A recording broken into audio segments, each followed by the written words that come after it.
میرے میٹھے میٹھے اسلامی بھائیوں، دوستوں، بزرگوں، السلام علیکم۔ میں آپ کا اپنا محمد ریحان خان سنبھلی۔ میں اس مدعے سے بات کرنے جا رہا ہوں جو ہم لوگوں کو بدنام کیا جاتا ہے اور ہمارا مذہب اسلام امن اور سکون کا سندیش دیتا ہے، اور جانو کہ ہم لوگوں میں غدار کیسے شامل ہو جاتے ہیں۔ جیسے ہم کسی بھی نماز کے لیے جاتے ہیں تو اسی صف میں کوئی نہ کوئی غدار شامل ضرور ہوتا ہے جسے ہم جانتے تک نہیں۔ ہم لوگوں کو بدنام کرنے کی تمام سازشیں رچی جا رہی ہیں۔ اس کی نماز، اس کی پہچان، اس کا پہناوا مسلموں جیسا ہوتا ہے اور وہ ہم میں سے نہیں ہوتا۔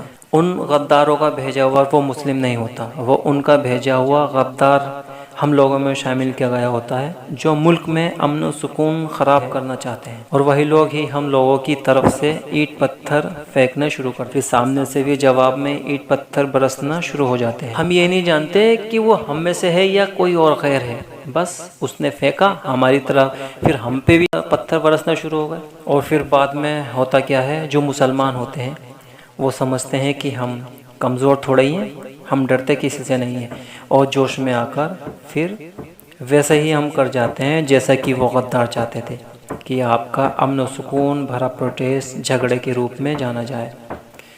میری آپ سبھی مسلم بھائیوں سے گزارش ہے، آپ لوگوں میں سے کوئی بھی جھگڑے کی شروعات کرتا ہے تو اسی کو فوراً پکڑو، اس کے بارے میں جانچ پڑتال کرو، کیونکہ ہم صرف اور ہمارا مذہب اسلام امن اور سکون پرست ہے، تو بھلا ہم کیسے جھگڑے کو بڑھاوا دے سکتے ہیں؟ ہم اس نبی پاک صلی اللہ علیہ وسلم کے ماننے والے ہیں جو ہمیں سکھایا ملک سے محبت کرنا ایمان ہے، تو بھلا ہم ملک میں کیسے جھگڑا فساد کر سکتے ہیں؟ ہم نبی پاک صلی اللہ تعالی وسلم کی شان کے خاطر جان مال سب لٹا دیتے ہیں، سب نچھاور کر دیتے ہیں۔ نبی پاک صلی اللہ علیہ وسلم نے بتایا کہ اپنے ملک سے محبت رکھنا ایمان ہے۔ نبی پاک کی بتائی بات ہمیں سچا دیش بھکت بناتی ہے۔ ان کی بتائی بات ہم مانتے ہیں تبھی ہم مسلمان ہیں، تبھی ہم دیش بھکت ہیں، تبھی ہم نبی پاک صلی اللہ تعالی وسلم کے ماننے والے۔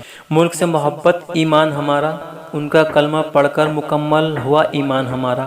سبھی نے نبی پاک صلی اللہ علیہ وسلم کا پیغام سنا، بیٹیوں کو نہ زندہ دفناؤ، بیٹی ہے سمان تم اپنے قریب پڑوسی کا خیال رکھنا، چاہے کسی بھی مذہب سے ہے۔ یہ سب پیغام دیا نبی پاک نے ہمیں، وہ کل کائنات کے نبی بن کر دنیا میں تشریف لائے، تو بھلا ہم ان کی شان کے لیے ہم پروٹیسٹ کیوں نہیں کر سکتے؟ میرے میٹھے میٹھے اسلامی بھائیوں، اس سازش کو جانو، اس غداری کو جانو۔ بھیڑ ہوئی، ہم جانتے بھی نہیں ہیں کون کیا ہو سکتا ہے، ہم نے دیکھ لیا ٹوپی پہنا ہوا، کرتا پاجامہ پہنا، اس کو اپنی گرفت میں لو جب تک اس کے بارے میں نہیں جان لو، وہ ہم میں سے نہیں ہو سکتا۔ یہی میرا آپ لوگوں تک میسج پہنچانا ہے، آپ کے اوپر میسر ہے کہ آپ یہ میرا میسیج اپنے لوگوں تک پہنچائیں یا روک لیا جائے، کیونکہ نیک کی ہدایت اور نیک بات پہنچانا یہ صدقہ جاریہ ہوتا ہے۔ آفات اس بدنامی سے ہم بچ جائیں گے انشاءاللہ، اور ہم سمجھ جائیں گے کہ کون غدار ہے کون نہیں۔ ہم اس کا جواب نہیں دیں گے، قانون ہمارے ساتھ ہے، تو کوئی ہم بزدل یا قائر تھوڑی کہلائے جائیں گے، بلکہ ہم دین پرست، امن پرست اور نبی پرست ہیں۔ آپ کی دعاؤں کا طلبگار محمد ریحان خان سنبھلی۔ اللہ حافظ۔ راجستھان کی ایک مسجد میں مولوی کے لباس میں پکڑا گیا ہے، لوگوں نے پکڑ کر پولیس کے حوالے کر دیا ہے۔